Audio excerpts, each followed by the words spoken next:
초콜릿이란 영화가 있었습니다. 찰리의 초콜릿 공장과는 다른 영화입니다. 어느 프랑스 시골에 딸과 함께 단둘이 사는 여성이 이사 와서 초콜릿 가게를 연다는 얘기입니다. 이 동네는 온 동네가 교회를 중심으로 모이는데 이 엄마는 교회를 가지 않습니다. 어느 날 그 딸이 엄마에게 항의합니다. 엄마, 왜 우리는 교회를 가지 않느냐? 그 엄마가 당황하면서 말합니다. Sweetheart, 내가 교회를 가고 싶다면 가도 된다. 아마 그 엄마는 이 동네에 새로 이사 왔고 또 자유분방하고 어디에 얽매는 것을 싫어하기 때문에 교회를 가지 않았는지 모르지만 그 딸은 이들이 남들처럼 교회 가지 않는 것을 소외 그리고 비정상으로 생각했던 것 같습니다. 우리가 하나님을 믿는 것에 대해서 어떤 이들은 왜 하나님을 믿느냐라고 물을지 모르지만 안 믿는 사람에게 왜 당신은 하나님을 믿지 않느냐라고 물을 수도 있습니다. 믿는 것에 대한 이유를 댈 필요도 있지만 믿지 않는 것에 대한 이유를 댈 필요도 있습니다. Why not? 이란 질문이 바로 그런 뜻입니다. 만일 누가 저에게 사람이 왜 신앙을 가져야 되느냐, 왜 하나님을 믿어야 되느냐, 이유를 말해달라라고 묻는다면 한마디로 흡족한 답변을 하기는 어려울 것입니다. 뭐라고 말하겠습니까? 그게 옳기 때문이다 라고 말하겠습니까? 안 믿으면 벌을 받기 때문이다 라고 말하겠습니까? 신앙은 이것은 형이상학적인 것이 아니고 인간의 삶 속에 믿는 것이기 때문에 인간의 실존을 떠나서는 명분을 말하기가 어렵고 납득하기도 어렵습니다. 사람이 신앙을 갖게 되는 실존적인 상황을 들여다봐야 왜 남들이 신앙을 갖게 되는지 이해할 수 있고 왜 내가 신앙을 가져야 할지 납득할 수 있습니다. 사람이 신앙을 갖게 만드는 실존적인 시나리오는 수도 없이 많습니다만 몇 가지 시나리오를 상상해 볼 수 있습니다. 어느 젊은 커플이 결혼을 하는데 종교적인 결혼 예식을 원치 않고 그냥 시청에 가서 간이 결혼 신고를 하고 부부가 되기로 했다고 가정을 해봅시다. 외국에는 그런 커플이 많습니다. 신앙이 없어서 그렇게 하는 경우도 있지만 거치장스러운 예식을 원치 않고 두 사람만의 간이 결혼식으로 충분하다고 생각하기 때문에 그러는 경우도 있습니다. 얼마든지 법적으로 부부가 될 수 있고 얼마든지 두 사람이 서로 사랑하며 행복하게 살 수 있습니다. 그럼에도 불구하고 그들은 뭔가 허전하게 느낄 것입니다. 신랑은 허전해하지 않더라도 신부가 허전해할 수 있습니다. 많은 하객을 원하는 건 아니. 그러나 적어도 부모님, 가족을 모시고 그분들의 축복을 받고 결혼하면 더 좋지 않았을까라고 생각할 것이고 한 걸음 더 나가서 누군가 위에 계신 분의 축복을 받으면 좋지 않을까라고 생각할 것입니다. 두 사람이 결혼한 이유는 서로 사랑했기 때문입니다. 서로 사랑해서 결혼한 것이지만 두 사람만으로는 허전하다고 느끼는 것입니다. 그럼 결혼하기 위해서 두 사람만 있으면 되지 추가로 누가 필요하다는 말이냐? 두 사람만으로 허전함을 느끼는 데에서 신앙의 필요성을, 신앙을 필요로 한다는 증거를 발견하는 것입니다. 이것은 본능적인 것이고 심리적인 것이고 이론으로 증명할 수 없지만 사람은 결혼을 하든 새로운 사업을 시작하든 나라가 시작을 하든 새로운 인생을 시작하는 시점에 누군가 사람 외에 더 높이 계신 분의 축복을 받기를 원하고, 그것은 시대를 가리지 않고 국적이나 인종을 가리지 않습니다. 대한민국에서 대통령으로 취임하는 분들은 누구든 간에 본인의 종교가 무엇이든 간에 취임식을 하기 전에 종교 의식을 가졌고, 그것을 개인을 위해서뿐만이 아니고 국가가 위해서 필요하다고 생각을 했습니다. 또 다른 시나리오를 생각해 봅시다. 커플이 결혼해서 애를 낳았는데 어느 날 애가 많이 아프다고 가정을 해봅시다. 몸이 아픈 것뿐만이 아니고 마음이 아프다고 가정을 해봅시다. 당연히 병원에 데리고 갈 것입니다. 의사의 도움을 간절히 의지할 것입니다. 그러나 의사의 도움뿐만이 아니고 이것은 의료적인 것뿐만이 아니고 인생의 문제, 인생의 위기라고 느낀다면 부모가 많이 사랑하는 것만으로 고쳐줄 수 없고 돈을 많이 투자하는 것만으로 고쳐줄 수 없고, 이것은 부모가 낳은 자식이지만 부모가 해결해 줄 수 없는 더 높은 분이 도와주셔야 된다고 느낄 것입니다. 그 시점에 하나님을 찾지 않는 부모는 이상한 부모에, 만일 그 시점에 남편이 나는 하나님을 믿지 않기 때문에 기도하지 않겠다라고 말한다면 아내에게 얻어맞을 것입니다. 어떻게 그렇게 차가울 수 있느냐? 어떻게 그렇게 무심할 수 있느냐? 당신이 부모 맞느냐라고 물을 것입니다. 여러분, 인간은 자기 자신뿐만이 아니고 자기가 사랑하는 사람을 위해서 신앙을 필요로 합니다. 내가 누구를 사랑하기 때문에 제3자의 도움을 필요로 합니다. 내 힘으로 그 사랑하는 것을 다 이룰 힘이 없다는 것을 느끼기 때문에 내 힘으로 내가 사랑하는 자를 지켜줄 수 없다고 생각하기 때문에 내 힘으로 내가 사랑하는 사람의 문제를 해결해 줄 수 없다고 믿기 때문에 인간의 사랑에 무력함을 느끼게 될 때 우리는 더 높은 분의 도움을 의지하는 것입니다.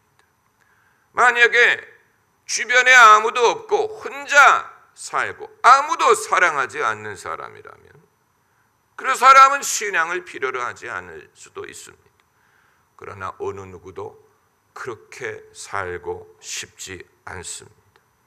사랑은 자신의 무력함을 느끼게 만들고 염려를 수반하기 때문에 나보다 더 높은 분을 찾게 됩니다. 미워할 때는 하나님이 필요 없어요. 사랑할 때 하나님을 필요로 합니다. 그것이 인간의 본능. 또 세 번째, 다른 시나리오를 생각해 봅시다.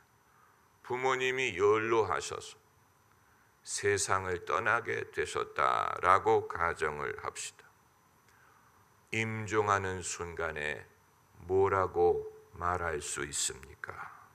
뭐라고 말하겠습니까? 안녕히 가시라고 말하겠습니까?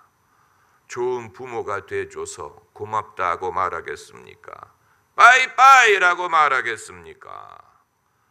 안녕히 가십시오라고 말할 수 없는 이유는 어디로 갈지를 모른다면, 사람이 죽은 후에 어디로 간다고 믿지 않는다면 안녕히 가십시오라고 말하면 안 됩니다. 의미 없는 말이 될 것입니다. 사람이 죽은 후에 어디로 가는 게 아니고 그게 끝이다 라고 생각한다면 할 말이 없어. 할 말이 없어. 그 적막함, 그 고적함, 고독함, 그 절망은 이루 말할 수가 없을 것입니다. 영화 러브스토리, 여러분 기억하실지 모르겠습니다. 제니퍼가 백혈병에 걸려서 먼저 세상을 떠납니다. 이 제니퍼와 올리버는 대학생 때 만났는데 그 당시에 젊은이들의 문화를 반영해서 둘 다 하나님을 믿지 않고 기독교 신앙을 거부합니다. 그렇기 때문에 비종교적으로 결혼식을 올리지 않습니까? 그런데 제니퍼가 병에 걸려서 먼저 세상을 떠나게 됩니다. 제니퍼가 죽는 순간에 올리버에게 병실에서 나가라고 말합니다. 내 죽는 자리에 당신이 있는 것을 나는 원치 않는다 라고 말합니다. 두 사람이 그 순간에 뭐라고 말해야 될지를 알지 못하고 위로할 말을 찾지 못합니다. 하나님을 배제했을 때 죽음 앞에서 사람이 말할 수 있는 것은 아무것도 없습니다. 그렇기 때문에 러브스토리의 후편, 속편 올리버 스토리를 보면 올리버가 교회로 돌아간다는 그런 스토리가 나옵니다. 제가 말씀드린 이 시나리오를 들은 분들 중에는 그 모든 설정은 하나님이 계시기 때문에 믿는 게 아니고 사람이 하나님을 필요로 하기 때문에 신앙을 갖게 된다는 것이 아닙니까? 그 자체가 신앙이 옳다라는 것을 증명하는 것은 아니지 않습니까? 라고 이의를 제기하는 분이 계실 것입니다. 맞습니다. 하나님이 계시다는 것을 증명할 수 있는 사람은 아무도 없습니다. 여러분이나 저나 누가 하나님을 증명했기 때문에 믿은 것이 아니에요.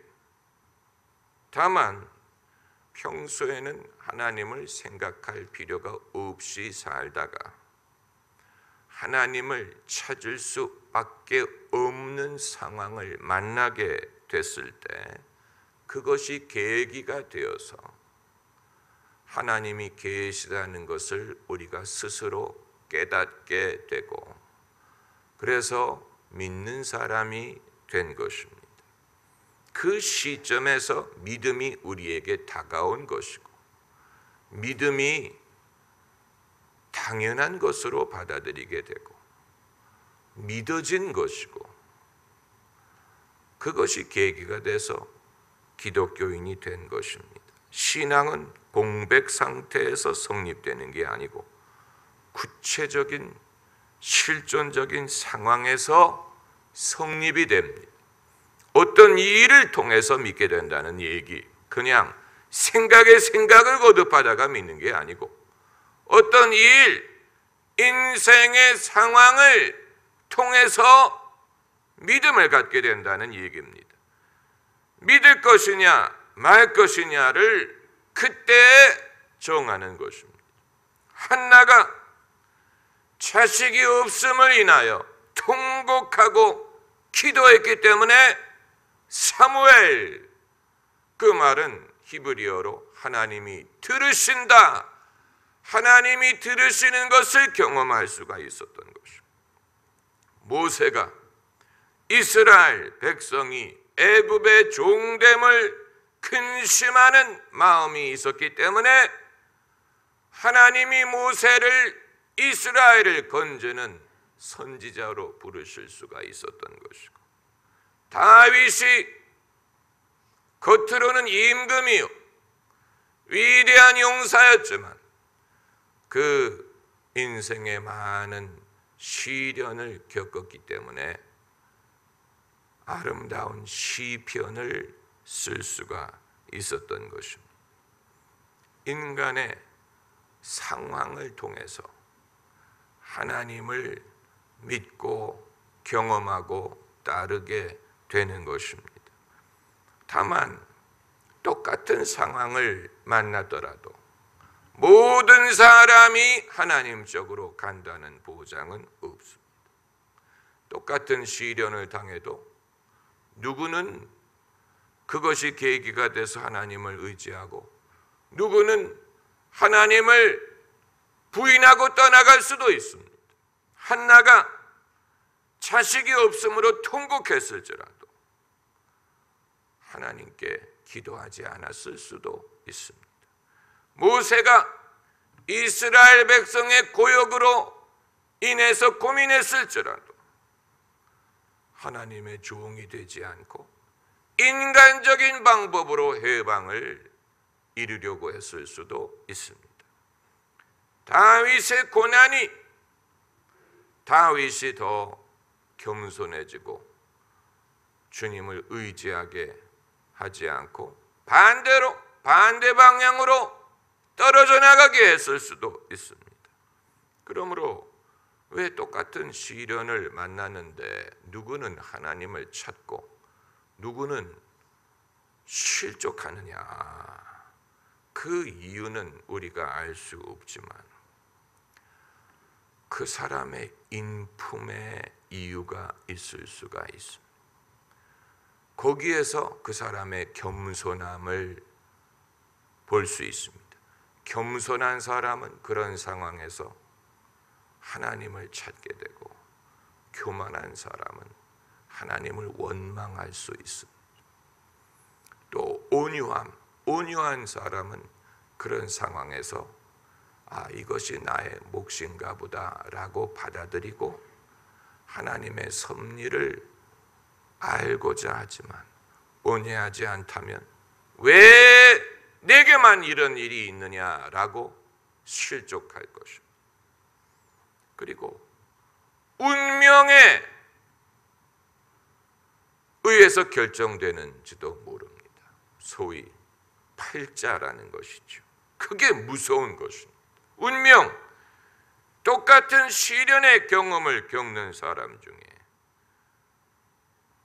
어디로 가느냐에 그 사람의 운명이 판가름됩니다. 생명으로 갈 것인지 죽음으로 갈 것인지 영생으로 갈 것인지 멸망 쪽으로 갈 것인지 이건 무서운 것입니다. 똑같은 상황에서 에서는 자기의 장자권을 팔아먹었고 야곱은 그 장자권을 사모했습니다. 똑같은 상황에서 가인은 하나님이 받지 않는 제사를 드렸고 아벨은 믿음으로 하나님이 받으실 만한 제사를 드렸어요. 똑같은 상황에서 예수님 좌편 우편에 있던 강도 한 명은 끝까지 예수님 원망하면서 죽었고 한 사람은 나를 기억하소서라고 자신의 영혼을 예수님에게 부탁했습니다. 왜 사람들이 이렇게 갈리는지 우리는 알 수 없지만 갈리는 것만은 분명합니다. 영생을 얻을지 멸망할 것인지.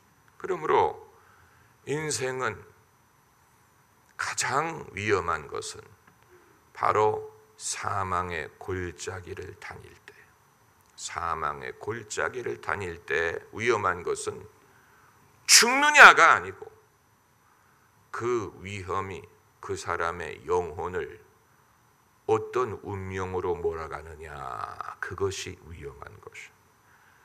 사망의 골짜기의 그 물리적인 위험, 그게 무서운 게 아니고 그것이 그 사람의 영혼을 어느 방향으로 끌고 가느냐 하는 것이 무서운 것입니다. 어느 쪽으로 가느냐, 여기에서 그 사람의 겸손함, 온유함, 지혜, 그리고 믿음, 그 영혼의 운명이 판가름 납니다. 저희 교회 그 수능일 기도회 중에 기도회 할 때 절에 가려다가 저희 교회를 오신 분이 있으셨다고 들었습니다. 나중에야 들었어요. 만약에 도중에 알았다면 상당히 부담이 됐을 것입니다. 저에게. 저분이 절에 가려다가 교회를 왔으니 제 말을 알아들을까? 얼마나 부담이 되겠습니까? 그래서 참 궁금하게 생각했어요. 어떻게 절에 가려다가 교회를 왔을까? 아마 이전에 절에 가서 기도를 했는데 별로 효과를 못 봤던 겁니다. 그래서 절에 가서 기도하니까 별로 효과가 없는데 교회 가서 해봐야지, 이렇게 했던 것 같은데 효과를 얻겠습니까? 당연히 얻지요. 당연히 얻습니다. 시험 결과를 하나님이 책임져 주는 건 아니지만 그건 학생에게 달렸지요. 그러나 그 운명을 하나님이 책임져 주실 것입니다. 할렐루야. 기도하십시다.